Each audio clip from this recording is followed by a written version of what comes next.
Hey guys, welcome back to On the Throne, IGN's video recap series for Game of Thrones. We're here to talk about the episode The Night Lands.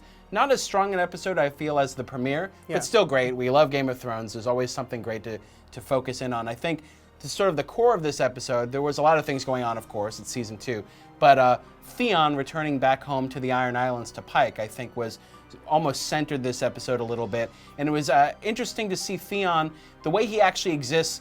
Last episode, when he asked Robb to go home to get his father's ships to help attack King's Landing, he seemed really honest and brotherly with Robb. Whenever Theon's alone with somebody, namely somebody he's probably having sex with, he's a really arrogant, cocky bastard, you know. And in this one, he's expecting like a huge homecoming, and that's not quite what he finds, though. Yeah, I think Theon's a very fascinating character, especially because he's a ward of the Starks, but he was also kind of a prisoner of the Starks. So it is an interesting dynamic. And yeah, when he comes home, I mean, first of all, we meet his sister, Yara, in a scene where once you find out it's his sister, kind of disturbing that she let him go so far with the groping. She was actually testing him and like playing a joke on him by letting him do that, which actually speaks a lot about to her character as well. Yeah. And it's interesting to see the Greyjoys now and to meet Balon Greyjoy and to see what kind of a hardline guy he is. Yeah. And their whole philosophy of their people, like, they don't produce anything, they only steal and take, and like instantly he starts ripping into Theon about his dress and like the fact that he was made those things or bought those things and didn't take them off of a corpse, you know? Yeah. So you start to sympathize for Theon, who, again, like I said, at times is a total douchebag too. Right. So it's a great character to see, and a new player, you know, Balon Greyjoy. Perhaps, you know, there was hints at the end there of him wanting to make his own power play again. Again, he was the one who rebelled against everyone, you know, what was it, 9 years ago before. Right. Before even they overthrew after they overthrew the Mad King. It gets a little confusing, but that's why Theon was a ward of the Starks to begin with. Yeah, I mean, Theon goes there trying to get an ally for Robb, but it doesn't seem like that's exactly what his dad has in mind. Yeah, it doesn't want to do that at all. Back in King's Landing, though, Tyrion, again, such a great character, a great little role for him in this show right now to be the King's Hand. He's cleaning up the messes. Yeah. I mean, he's the one who's extracting any of revenge that maybe the audience might even want. So he invites Jon Snow to dinner and says, "You're going to the wall," you know, basically because you killed an infant, you know. Yeah.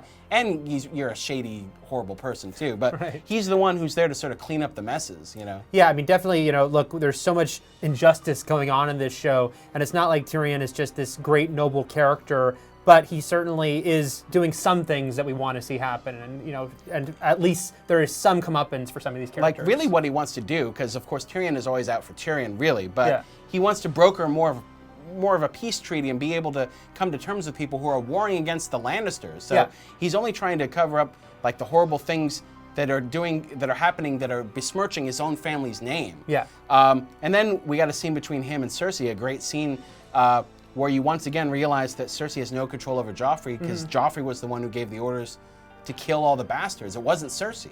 Yeah, I mean, last season, look, at the end of the season, we knew that Cersei didn't want Ned killed. Not because she liked Ned, but because she knew that the better play was to let Ned live, but then Joffrey had him killed. Once again here, Joffrey's done this despicable thing and had all these kids killed, and it wasn't what Cersei would have done.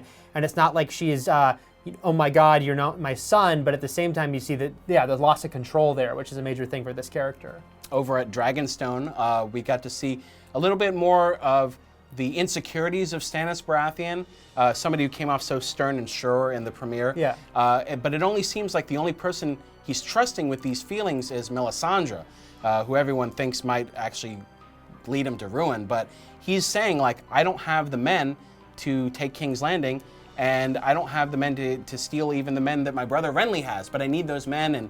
But all she's like, all you need is the Lord of Light, oh, and my naked body. Right, by the way. So they sort of confirm the fact that these two are having a sexual relationship, which is probably like why he's, you know, started listening to her maybe even in the first place. Yeah, I like the Stannis stuff in this episode. I didn't think it was quite as compelling as, say, what was going on with Theon, you know, because and all those new characters. Because there's a lot of new characters we're meeting in a lot of different situations, and I do think that the Greyjoys is definitely a fascinating one at this point. Daenerys had a quick scene here, still in dire straits out in the Red Waste.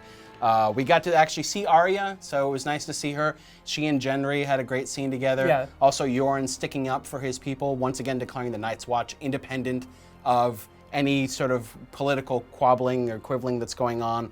She actually tells Gendry that she's Arya Stark, so she confesses to him, this is probably why they're looking for us, is because of me. And then also Jon Snow still at crusty old Craster's place. Yes. But this time he actually decided to see where Craster's baby boys were going, and he sees a White, who we haven't actually seen since the season 1 premiere. Yeah, definitely. It's very interesting to go back into that world. We know that the north above the wall, that there is supposed to be even more sort of dark things going on, and here is the first sort of visual proof of that Jon gets. Again, busy episode, lots of cool stuff going on. Wasn't quite as strong as the premiere, but we still liked it.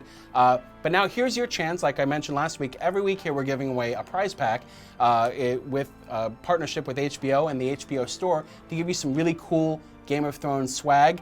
This week the prize pack is all Greyjoy themed. Lots of Greyjoy for you. So we've got a Greyjoy shirt, a Greyjoy keychain, a Greyjoy iPhone skin, and a Greyjoy wall plaque complete with the Greyjoy house motto.